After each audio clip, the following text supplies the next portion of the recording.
actually dreamt about killing Jeff's side. I fucking left him to drown, like, what the heck?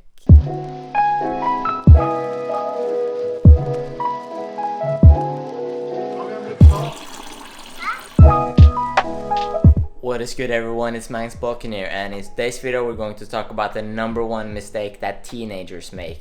This is one that I made in the past, and if I wouldn't have made this one, I would have gotten a whole lot better results than what I have now, so might be triggered, who knows. But anyways, yeah, I've just woke up, as you probably can tell, so first of all, we're just going to finish my morning routine. Well, Magnus, what's your morning routine? Well, first of all, thanks for asking. I'm starting off the day with drinking at least 1 or 2 glasses of water, as you just saw. Really important when waking up. It's been such a long time since you last had it. And drinking water as well as going to the toilet should be the 2 first things you do in the morning, because if you're telling yourself, I'm just going to chill on my phone a bit, then I'm going to drink water. I'm sure we both had those moments where that was the plan, but we ended up chilling on the phone for 1 hour, and all of a sudden our head hurts because we ain't drinking water. So yeah, get your water in the first thing in the morning. The second thing that is a part of my morning routine is actually reading a book. Now, I'm only reading about like 10 or 15 pages a day, and yes, that is something, but it's not a lot. But what I highly recommend for you, if you want to get into reading and you aren't like a big reader naturally yourself, I would highly recommend to read about 10 pages a day, because if you look at a book that has 300 pages and you're telling yourself, oh, I'm going to read this in a few days, no, you're not. Okay, you're going to get bored, you're going to scare yourself, because it's such a huge improvement compared to what you did previously, which was reading none. So what I recommend, just read 10 pages first thing in the morning. That doesn't sound like shit all, but you can still finish a 300-page book within a month, you know. So yeah, that's great. And I'm reading one on nutrition, science regarding nutrition, what's optimal for muscle and strength. Podcasts are great, to be honest. I kind of prefer them, but the one thing that books have over podcasts is that when you're listening to podcasts, you can kind of like trick yourself to think that you're watching, because when you're listening to a podcast, you're most likely doing something else as well. But when you're reading a book, you have to stay committed. You can't be like on your phone while reading a book. No, that's not how it works. It has to have your full attention. So that's why I recommend reading.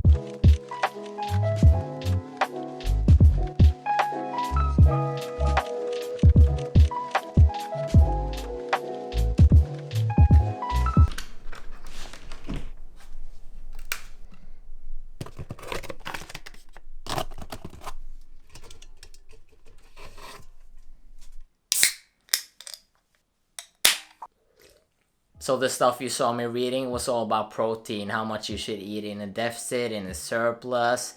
And yeah, like most people, they overeat in their protein, and you should actually be eating a different amount of protein when dieting. So I might make a video on that in the future, maybe. But anyways, let's get to the main topic of this video. So the biggest training mistake teenagers make is something that I've done in the past, and it has cost me a bit. I've gotten multiple injuries from doing it. And yeah, I've just done a lot but haven't gotten the extra result from all that extra work. So it's definitely not beneficial. It will boost your ego if you do it, but that's literally the only benefit. What it is, it's, to put it in very simple terms, it's doing too much.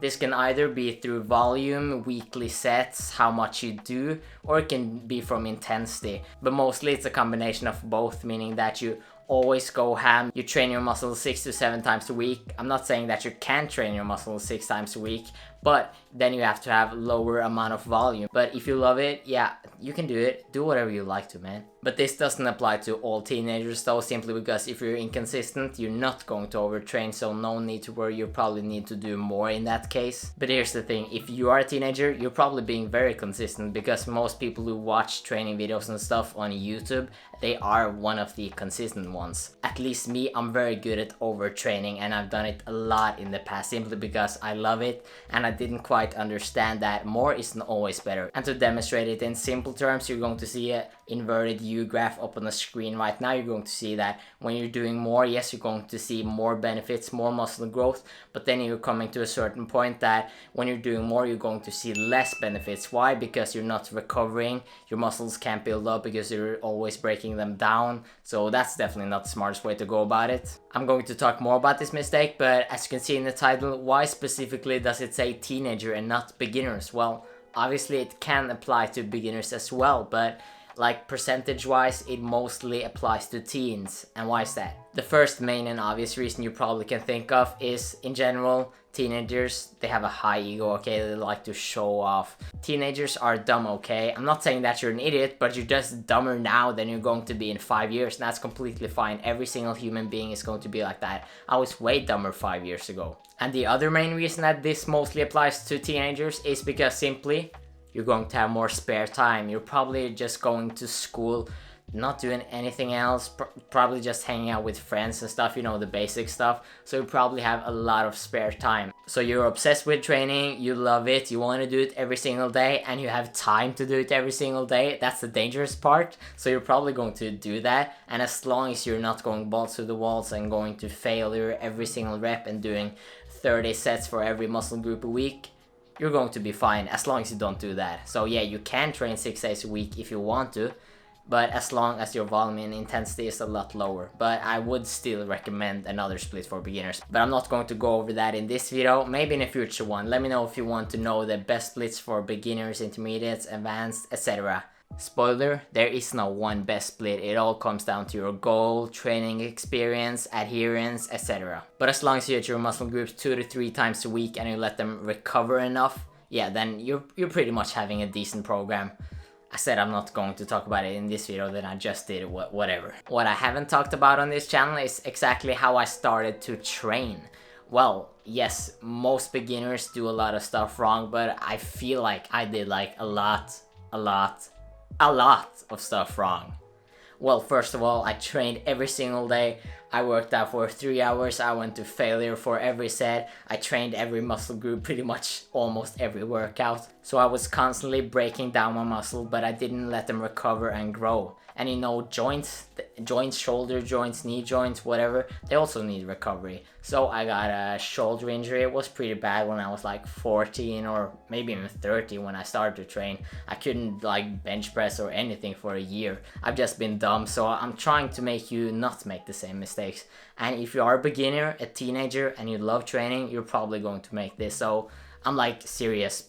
Please pay attention, because this would have helped me out so much, because I was a stubborn kid. I thought that more was always better, which it ain't, okay? It's good to a certain point. But how do you exactly avoid overtraining when you are a beginner? Well, one tip I can make, a lot of teen beginners, when they start training, they go way too heavy, way too quickly, simply because of their ego. So yeah, you're going super hard, you haven't even learned the movement pattern properly, your body isn't in a safe position, and you've always heard this progressive overload stuff. So you try to add 5 pounds every week no matter what, and like, yes, to a certain point that's pretty good, that's progressive overload. Progressive overload is good, but here's another mistake.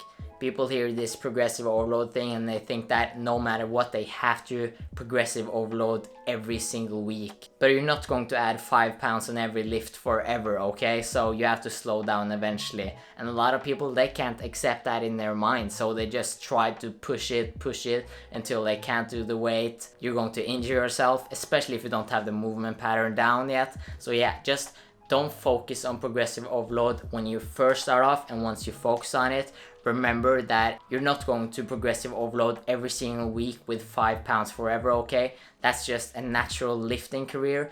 Once you get more experience, progress is going to be slower over time, and that's completely fine. Other things that can help you with not overtraining can be deloads. Deloads is just simply a week where you do less. Can either be doing less volume or intensity, so you're doing, for example, just half the weight or half the sets. You need to let your joints recover, not only your muscles. You just have to think about it in a way that you're taking 1 step back and taking 2 steps forward, instead of thinking that you have to always take 1 step forward, which is not only going to give you a lot slower progress, but it's also going to be a much bigger chance that you're going to injure yourself. And the last thing regarding this topic, which is probably the most important one, is the weekly amount of sets. I feel like no one at all even like ask the question, how many sets should I do a week, which is super important, because the amount of sets you do weekly also has that inverted U curve, meaning when you're doing more, yes, you're going to see more growth, but when it comes to a certain point, you're doing more, you're always breaking down the muscle, you're going to overtrain, fatigue, injure yourself, all that bad stuff we don't want. Now, you know what?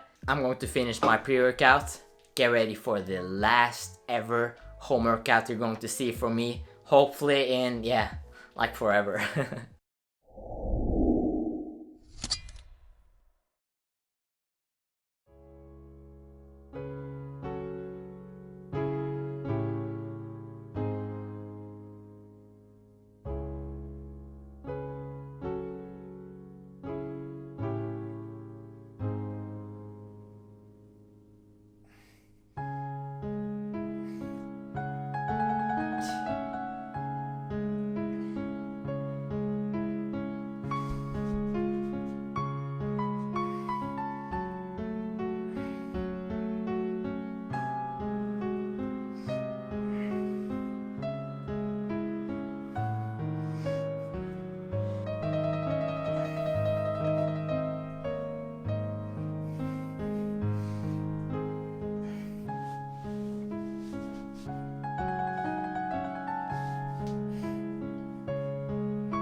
That was a pretty decent meal, but anyways, there is no secret that I don't enjoy home workouts, but I actually enjoy this one, and as I said, it's because it's my last one. Not only that, but it's also my last day of school tomorrow, and it's pretty crazy to think about that I'm going to be finishing high school tomorrow, because yeah, school's pretty much been my entire life up until this point, so I'm really excited to see where things goes. Like, all in all, I'm just feeling great. The gym is opening up, I'm done with school. Just in general, like, really excited for my next chapter in life, to be honest. I don't even know what it is, but you know, a planned life, a safe life.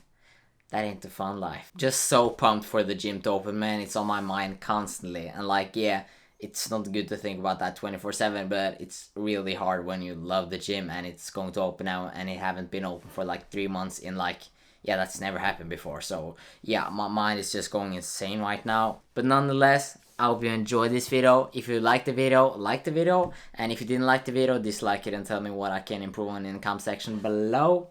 My name is Magnus Bulkan. I'll see you in the next one. Stay tuned for some great stuff for summer, man. Like, damn. But anyways, yeah, peace. I fucking left him to drown. Like, what the heck?